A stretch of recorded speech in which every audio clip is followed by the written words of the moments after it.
Allah subhanahu wa ta'ala started with this verse in the Quran that is, let me share it. Let me share with you the screen and see if you are seeing this.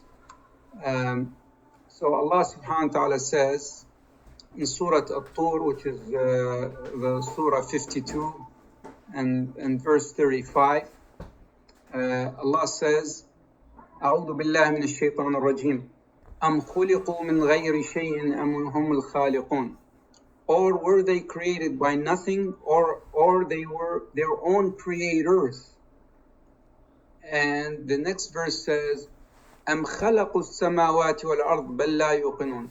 Or did they create the heavens and the earth? In fact, they have no belief in Allah.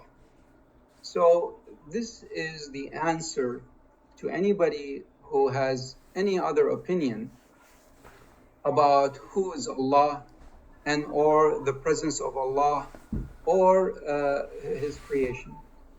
And as mentioned earlier, it doesn't take a lot of knowledge or a lot of insight to realize that this creation cannot have been created on its own.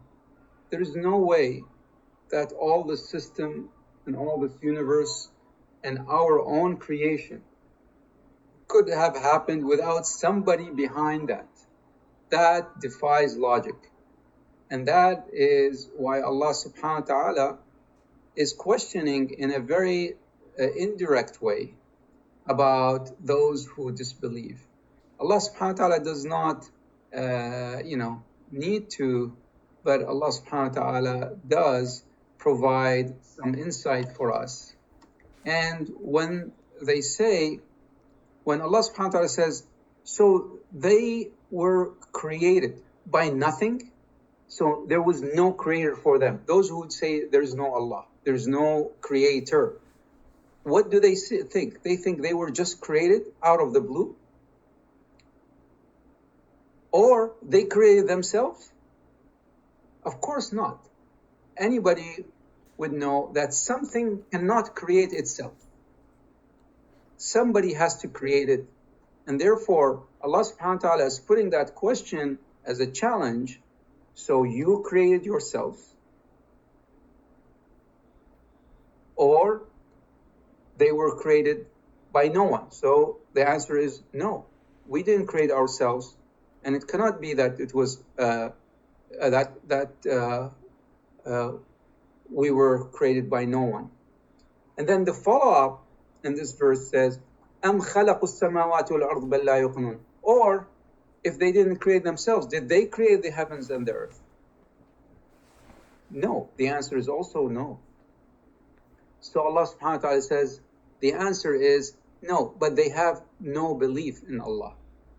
That means those people who think that way do not have that. Now, atheists or whatever they called, or those who do not believe in the presence of Allah, were present at the time of the Prophet, after the death of the Prophet, during Islam, and today. There were always these people who did not have that.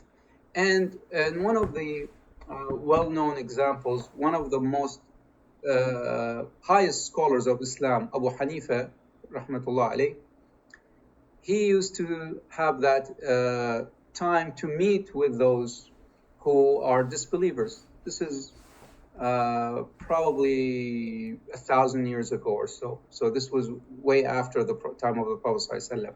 He's a well-known scholar.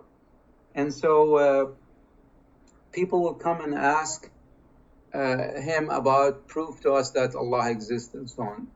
And so he asked them in a different way. And he said, if you were on a ship and the ship was filled with stuff and merchandise and people aboard the ship, and it is in the sea, and the sea is in a very violent, high waves and very difficult time,